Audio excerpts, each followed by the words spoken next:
गठबंधन सरकार की एक बहुत बड़ी कमजोरी होती है कि विपक्ष हर समय इसी दावे में लगा रहता है कि बहुत जल्दी यह सरकार गिर जाएगी। वैसा है कुछ आजकल कांग्रेस के बड़े नेता कर पहले मल्लिकार्जुन खड़गे और अब राहुल गांधी ने यही बात कही। कांग्रेस सांसद राहुल गांधी ने विदेशी मीडिया से बात करते हुए दावा किया है कि छोटी सी गड़बड़ी से मोदी सरकार गिर सकती है। इतना ही नहीं, राहुल गांधी यह दावा भी करते हैं कि मोदी खेमे में काफी असंतोष है और कई लोग उनके संपर्क में हैं।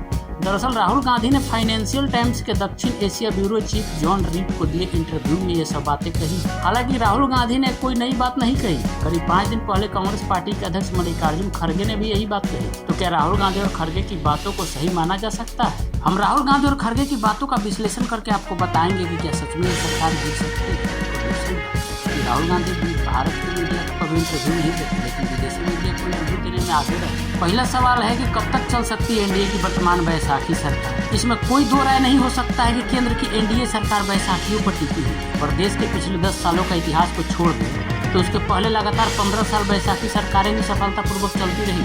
1999 में बनी अटल बिहारी वाजपेयी की सरकार हो या 2004 और 2009 में बनी यूपीए सरकार, सभी सरकारों ने अपना कार्यकाल पूरा किया है। दरअसल अब गठबंधन का फार्मूला डेवलप हो चुका है। 1995 से 2000 वाला दौर नहीं है। सरकार बचाने के लिए अपने महत्वपूर्ण बिल पास कराने के लिए तत्कालीन पीएम मनमोहन सिंह जैसे व्यक्तित्व ने भी साम दाम दंड भेद की पॉलिसी अपनाई। पहले केवल सीबीआई ही होती थी, उसके बाद ईडी ने भी अपना काम शुरू कर दिया। जब यूपीए सरकार गिरने के मोड में आती या कोई महत्वपूर्ण बिल को पास करना होता तो मुलायम सिंह यादव परिवार पर आय से अधिक संपत्ति का शिकंजा कस दिया जाता। इसलिए सोचना कि वैसाखी सरकार 5 साल पूरा नहीं कर पाएगी सिवाय मुगालता के और कुछ नहीं है। दूसरा है कि क्या इंडिया गठबंधन सरकार बनाने की स्थिति में है। राहुल गांधी इस इंटरव्यू में कहते हैं कि एनडीए के लोग हमारे संपर्क में हैं। दरअसल यह सही हो सकता है कि राहुल गांधी के संपर्क में कुछ लोग हो। ये वैसे ही है जैसे कि बीजेपी के नेता बोले कि इंडिया गठबंधन के कई दलों के सांसद हमारे संपर्क में। दल बदल कानून के दौर में इतना आसान भी नहीं है दल बदल करवाना। हिमाचल में जल्दी ही हमने देखा है सारा तंत्र बीजेपी के हाथ में और हिमाचल की जनता का साथ होने के चलते नैतिक बल भी है, फिर भी राज्य में सुखू सरकार बच गई। यही हाल दिल्ली में है। सीएम अरविंद केजरीवाल को सुप्रीम कोर्ट से बेल नहीं मिल रही है। लोकसभा चुनाव में जनता ने बुरी तरह नकार दिया है पर कोई उनकी कुर्सी पर हाथ नहीं डाल पा रहा है। कहना आसान होता है पर बीजेपी के चाणक्य भी कुछ नहीं कर पा रहे हैं, इसलिए इतना आसान नहीं है कि एनडीए के सांसदों को तोड़ लेंगे। केंद्र में बहुमत का जादुई आंकड़ा 272 है। बीजेपी के पास 240 सांसद है। बीजेपी जबकि सहयोगी दलों के पास 53 सांसद है। इस तरह 293 हो रहे हैं। अगर 22 सांसद कम हो जाए तो ही बीजेपी सरकार गिर सकती है। बिना टीडीपी और जदयू के समर्थन वापस ले यह संभव नहीं हो सकता। दूसरी बात, अगर पार्टी टूटती है तो निसंदेह फायदा बीजेपी को होगा क्योंकि लोकसभा अध्यक्ष बीजेपी का होगा, और अगर समर्थन जदयू और टीडीपी समर्थन वापस लेते हैं तो फिर हॉर्स ट्रेडिंग का खेल होगा। इसमें भी बीजेपी भारी पड़ेगी।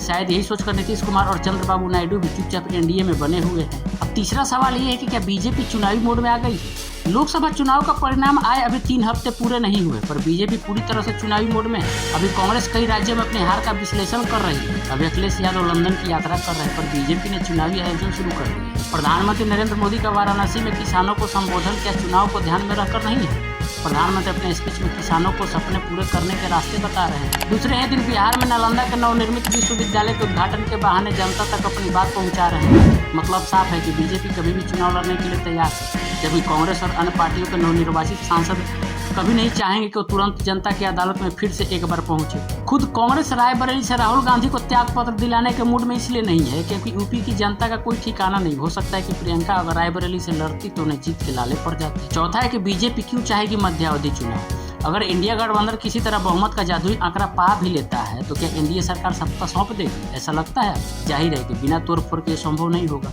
और अगर ऐसा होता है तो सरकार इसी बहाने लोकसभा भंग करके मध्यावधि चुनाव की सिफारिश करेगी। एक सवाल और उठता है कि क्या भारतीय जनता पार्टी नीत एनडीए सरकार चाहेगी कि देश में मध्यावधि चुनाव हो? इस सवाल का जवाब इतिहास में ढूंढना हो। गठबंधन की सरकारें आमतौर पर तभी गिरती है जब सत्ताधारी दल को लगता है कि लोहा अपने पक्ष में गर्म है। बीजेपी भी जनता के बीच तभी जाएगी जब ऐसी नौबत आ जाएगी कि जो वादे किए थे वो पूरे नहीं हो रहे हैं। या इसी तरह टीडीपी और जेडीयू भी तभी समर्थन वापसी का ऐलान करेंगे जब उनको वोट देने वाले के हित में वो मुद्दा बना सके। जैसे जेडीयू यह साबित करने के लिए जातिगत जनगणना का काम सरकार करने के मूड में नहीं है, या बिहार को विशेष राज्य का दर्जा नहीं दिया जा रहा है, या मुस्लिम तुष्टीकरण के लिए सीए या यूसीसी जैसे मुद्दे पर टीडीपी और जेडीयू दोनों एक हो जाए। पर ये सब नौबत अभी फिलहाल 2 साल तक नहीं आने वाली है क्योंकि कोई भी दल चुनाव लड़ने के मूड में नहीं है। तो राहुल गांधी का जो ये वादा है, राहुल गांधी जो ये कह रहे हैं कि सरकार गिर सकती है, इसमें मुझे नहीं लगता कि सरकार अभी गिरने वाली है।